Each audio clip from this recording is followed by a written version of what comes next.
Paradise Wildlife Park. My name's Kim and this is Amy, and we work on the primate and small mammal section here at the park. And this morning we're going to go in and train our pandas, so if you want to follow us, and we will train them.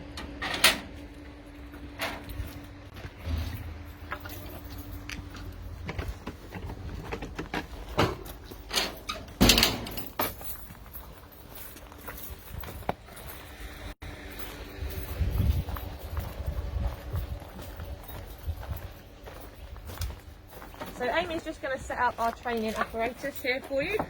So what we're going to do is just wait for our pandas, and when they come down I'll tell you a little bit about their training, and then once they're done I will go more into about the red pandas themselves. So all of our training, is important to note, is done for veterinary and healthcare. So there's two different things we're going to be doing today. So you can see Amy's just put a station up on the side here, and the station is for Tilly to hopefully come down and stand on. And then we also have our crate as well, and that is for the crate training. So both of our pandas are currently where they like to be the best, and that is all the way up the tree. It is quite early, but Tilly does look like she's on her way down. So each red panda has a little pouch, and in that pouch there is some fruit, and it's just a little treat and a reward for them, because all of our training is done with positive reinforcement. So that just means the whole experience is positive for them, and it is completely up to them as well. So if they don't want to take part, they absolutely don't have to. But when they do what we want them to do, they do get a nice little treat as a reward for doing the behaviour we ask them to. So Tilly, hopefully, is going to poke her head up that box any minute now. We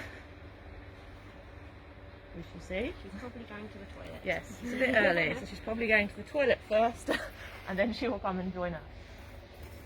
So I said this training is really important for veterinary and healthcare purposes. We will demonstrate that in a second.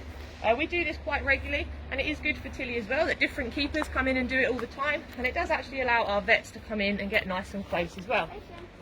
So she is on her way, a bit sleepy this morning.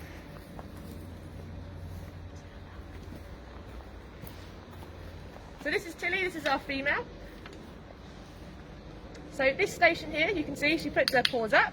Amy then rewards her for doing that behaviour, and this is really important, especially for Tilly. So our pandas are breeding pandas, so Tilly could potentially get pregnant.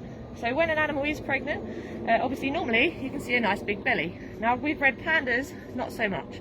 They're very well known for not actually being able to see what's going on, so this is very important for us to be able to feel that everything's normal, everything's going along as it should be. Also, when she has had cubs, we can actually carry on checking her teats to make sure they're not sore and that she's producing milk well for the cubs. And we can also use this training to get them used to vaccinations. So what Amy's doing now, you can see she's pinching her arms just there on the side and the legs, and that gets, if you ever need an injection, we can just do that, and she's very used to that behaviour happening. So it's not scary, and it's all done on her own free will as well.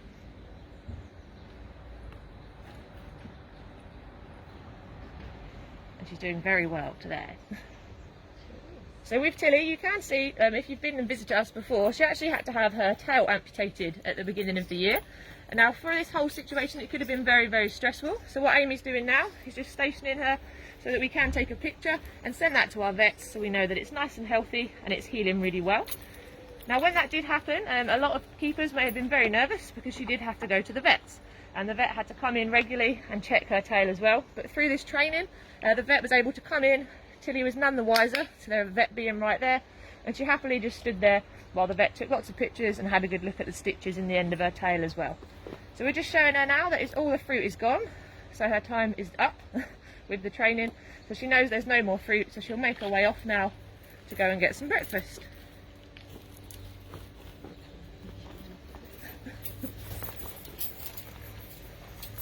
So Amy's just gone to get their breakfast. Now Nampang I don't think is going to come down this morning, but we will show you what we were going to do. So just down on the platform here, there is a crate.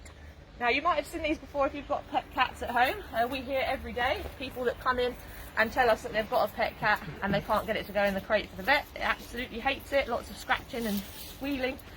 Now with our pandas we do crate training. So they come in the crate, they get rewarded just like we did with the station. So it's just a normal thing for them, it's not stressful, and it's also good for them to be able to see it when they're not going to the vet, so that they get used to it and it's not always a negative situation. So if you do have a cat and you're struggling to get it to the vet, we do recommend let them see the crate, not only when it's vet time, but when they can just go in as they want and you give them a nice reward and they'll get used to it, and it'll be a nice positive experience for you and your pets as well. So Nampang looks extremely comfortable up the tree, and I don't think he's going to get up anytime soon, but we'll start talking about pandas and we'll see if he wants to come and show off his skills. He's awake. It's a good start. Good start.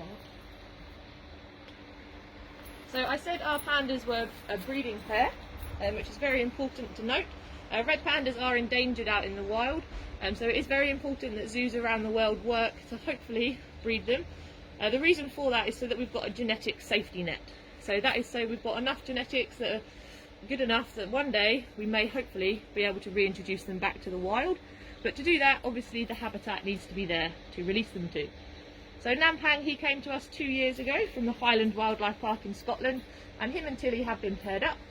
We haven't had any cubs yet, but we do keep our fingers crossed. They are normally solitary in the wild, so they don't tend to spend too much time near each other until it comes into breeding season. Nampang has woken up. He has turned around. We'll see how far he comes. So if they do have cubs, they're likely to have 2. Tilly has bred here before with our previous male Tiedemann, and we have actually had 2 successful litters, and they have now gone off as part of the breeding programme to other zoos. So what Tilly's eating now is some lovely stuff called panda cake. She's not a very ladylike eater, as you can see, lots of dribble.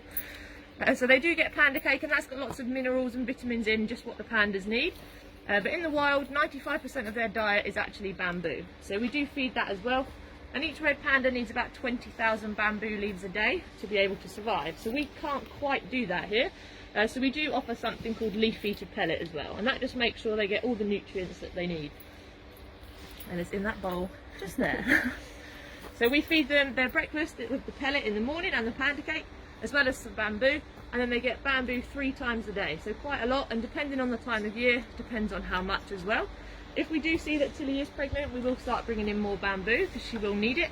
And we tend to leave some of the dead bamboo in as well, so that she can take the twigs and things like that, and she can start making nests with the bamboo. So Nampang is currently having a morning wash, which does normally signal that they're going to come down, but we will have to wait and see. So with pandas, it is all a very big patience game. One of their favourite activities is to sleep. They can sleep for about 18-20 hours a day if they want to. We don't like to call them lazy though, we like to call them energy efficient.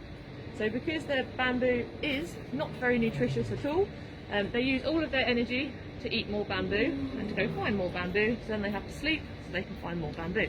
So if you ever wanted to come back as an animal, I would recommend a red panda. So you can see that they've gone right up into those trees. So with the red pandas, they do like to be nice and high, and you can see how well Tilly managed to climb up there. So they do have very strong claws to enable them to climb, and they do tend to stay up there for most of the day. They only really come down to go to the toilet and to eat as well. Now when they are climbing around, a lot of people worry that they're going to fall out the tree. They've never fallen out the tree. They are very adept to climbing, and when he comes down, if he's going to, you may see that he comes down head first. So they can actually rotate their back ankles 180 degrees, so they can come head first down the tree nice and quickly, rather than bumbling down bum first. So it is a much more efficient way to climb the trees. And he has gone straight back to sleep. So with red pandas out in the wild, I said they're endangered. Unfortunately, they are in a lot of trouble. There are lots of reasons for this. Habitat loss is one. The problem with any animal out in the wild and protecting them is the people that live there need help too. So a lot of the countries where pandas are found, the people are extremely poor. So we need to make sure that everything we do benefits both the people and the animals. So we work with a charity called the Red Panda Network, which is one of the biggest charities that work with red pandas out in the wild. And they actually run something called the Forest Guardian Project. So they have hired local people to come out and they help go and check the pandas, find how many are out in the wild, but also take tourists to go see the wild pandas. Amy and our curator Jessie actually went on one of these tours out to Nepal to see the pandas out in the wild. You get to stay with local people, so you can really hear about the pandas in their natural habitat. The other big thing is teaching the local people about where to cut their bamboo and things like that from, so it doesn't wipe out where the pandas need to be able to eat. Another thing, it's not so much of a problem anymore, is that in some traditions it is traditional to give a red panda wedding hat on your wedding day. That is something that's not happening as much anymore, but it is still a problem. And there's also the illegal pet trade.